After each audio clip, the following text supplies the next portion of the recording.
Magandang hapon po sa inyo mga kababayan. Naway ingatan po tayo ng ating Panginoon Diyos sa mandako ng ating bansa at ng mundo. Loobin nawa na tayo ingatan po sa lahat po ng mga panahon, mga kababayan.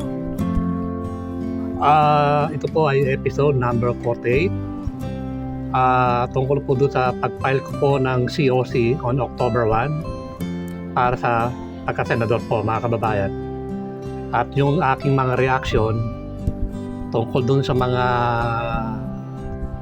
comment na nakita ko sa YouTube, mga kababayan. So maya-maya pa lang ay sasagutin ko po yon. At yan nga pala, during my filing of COC po, mga kababayan, binigyan po kami ng COMELEC ng 2 minutes introduction at 8 minutes question and answer ng media. Kaya yung 2 minutes ko po ay medyo bitin at yung pong 8 minutes po ay ganoon din po ay bitin. So bali ang sinabi ko po doon na ang crimes and corruption po ay merong kawakasan sa pamamagitan po ng laser Kosovo portraits na narehistro sa National Library of the Philippines on February 2019. Pati media, pati yung mga ibang tao, hindi po nila alam ko hindi po nila naintindihan yung sinabi kong laser Kosovo portraits kasi nga po is medyo bitin. So ngayon po, dito sa episode number 48, sasabihin ko po lahat-lahat kung paano po yan kung paano po wawakasan po ng laser Kosovo portraits ang lahat po ng crimes and corruption in real time. So yan po ang sinabi ko doon.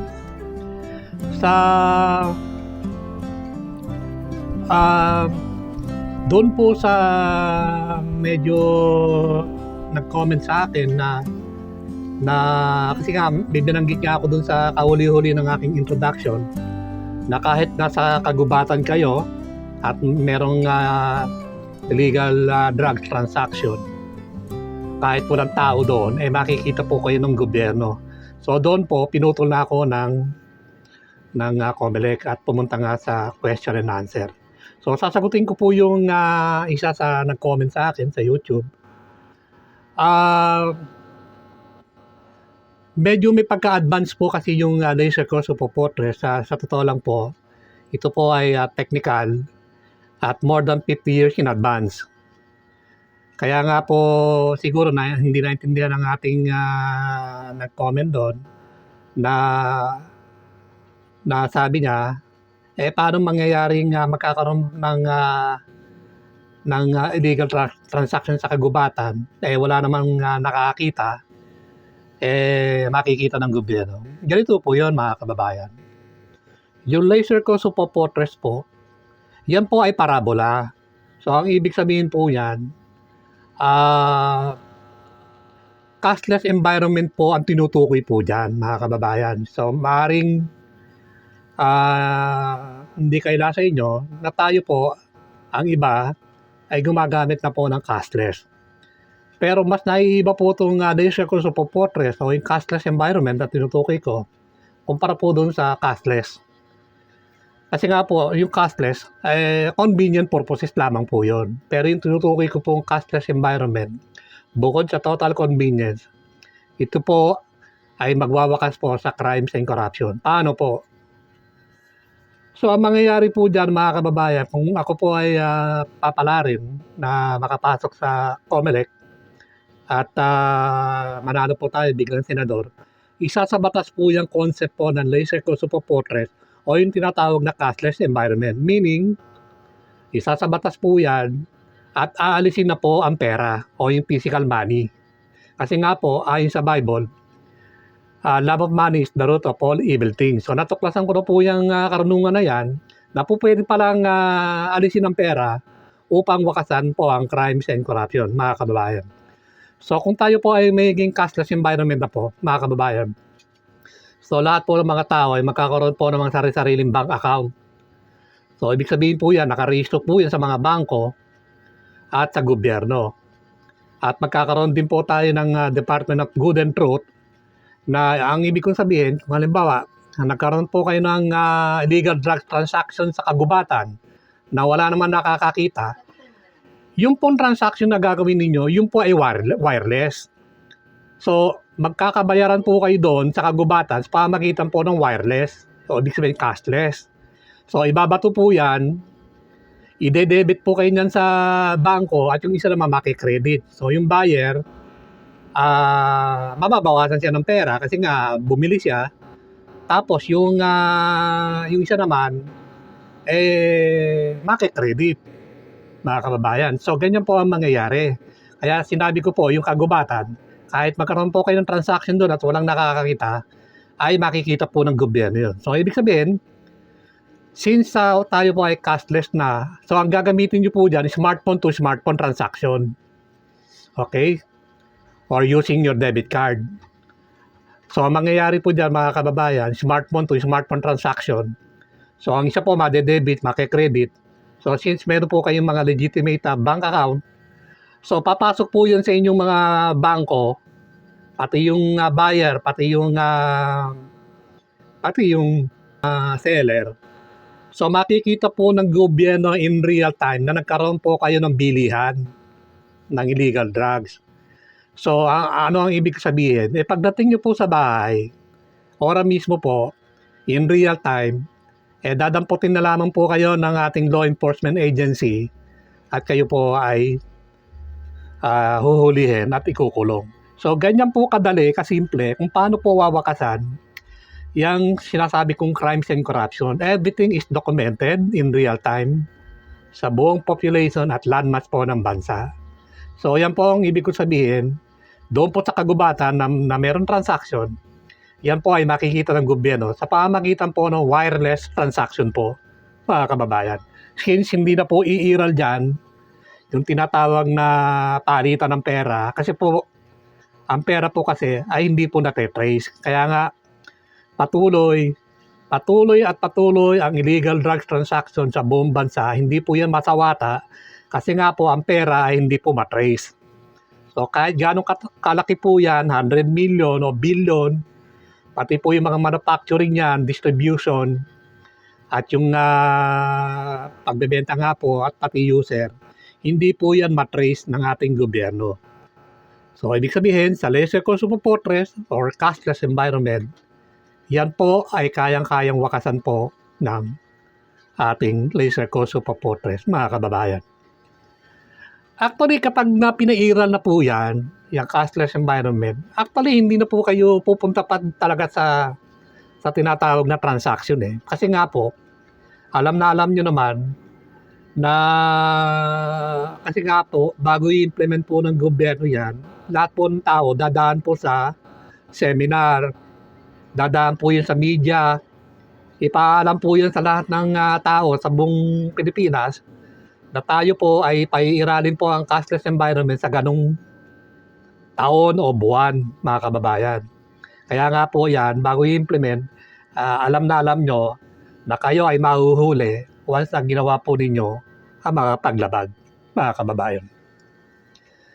So, yan po ang ibig ko pong sabihin na bakit yung isang nagsabi, parang natatawa siya na magkakaroon nga raw ng transaction sa kagubatan, wala naman tao, makikita ng gobyerno. So, yun po ang sagot po doon. Kailangan pumunta po tayo sa cashless environment, mga kababayan, at isa sa batas po yan at i-implement sa pagitan mo ng 1 to 2 years and a half, mga kababayan. So, malayo pa naman yan. So, meron din pong nagko-comment, nasan daw ang aking mga kagamitan dyan, nagagamitin, yung software, yung mga machinery, nagagamitin dyan, bakit wala daw akong sinasabing technical. Actually, mga kababayan, yung pong narehistro sa National Library of the Philippines on February 2019, yan po ay 17 pages. Yan po ay registered officially. Yan po ay dokumento na naglalaman po yan ng introduction, how it works, background, comparative analysis, list of crimes, at yung implementing guidelines po. Yun po ang nakarehistro sa National Library, mga kababayan. So, maaaring isipin ninyo, ay nasa ng aparato. Actually, tayo ay andyan na po ang bangko. Kumpleto na po yan. Andyan na rin po ang ating mga cell site na gagamitin po dyan sa cashless environment po. Actually, sa totoo nga lang, ngayon po ay ginagamit na rin po yan ng ating mga bangko o ng ating mga using cashless for convenient purposes. So, wala pa sa eradication po ng crimes and corruption. So, mga kababayan.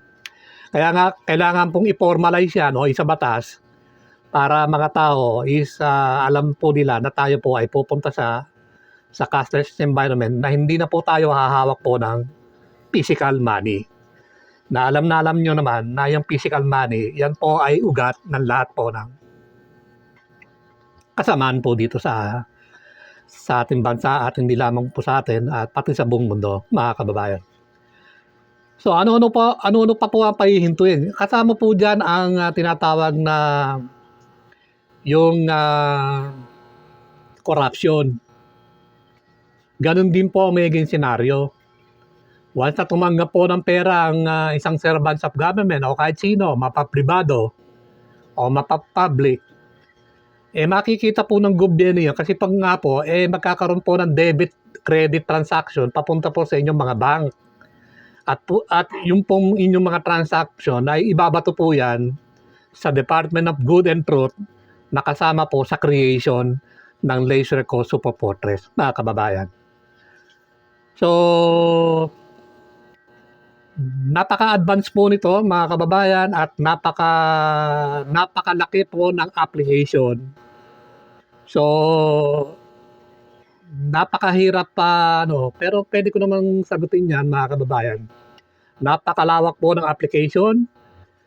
Katulad po ng mga nangyayaring mga crimes, merong mga killing, mga rape, mga abuso. Kasama po yan na wawakasan po ng Laser Kosovo Fortress o cashless environment. Yung nangyayari po sa Pogo, na merong mga hidden agenda, merong mga corruption, marami na ang kumita dyan ng mga Pilipino, na binayaran po ng mga Chinese. So, hindi po makita ng gobyerno yan kasi nga gumagamit nga po tayo ng pera o physical money. So, under Laser Kosovo Fortress o cashless environment, yan po ay mare-record po in real time na kayo po ay tumanggap ng pera. Kaya nga sabi ko po sa inyo, once na ito po ay naisa batas at na-implement po ng government, tayo po ay magkakaroon po ng tunay na true lasting peace, prosperity, and security. So wala na pong mangangahas na gumawa pa ng mga crimes na involve po ang love of money. Ganun din po ang mga crimes na hindi po involve ang love of money. Tatandaan po ninyo, ang Laser Kosovo Fortress po ay dalawa po ang mata.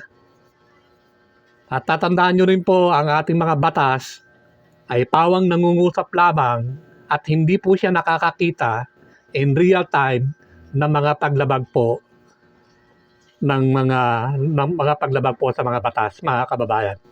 Ang mga batas po ay pawang nangungusap lamang. So ano ang sabi nila ng mga batas?